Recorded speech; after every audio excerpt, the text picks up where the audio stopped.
Laban. Pucha. Pati yan, gagamutin natin mo. Oh. Ah, sige, mauna ka. Nakadress ako eh. Nga pala. May sugat. Ito eh, laban lang. Ha? Laban. Dislocate braso. Ba't ka damit? Yung way. Masakit yun. Aga na agad to. Oras pa lang. Oh. Motor accident. Yan. Allowed naman ba sa'yo? Pakita mo nga. Okay. And siya yung nambangga, hindi siya yung binangga.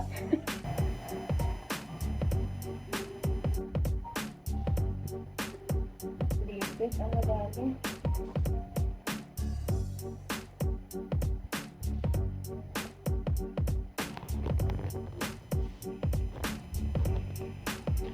Ayan guys, nalinis na po natin yung kanyang sugat. Naglagay lang tayo ng tissue kasi nagiging concern po ng iba, nangangati. Siyempre, nagpapawis.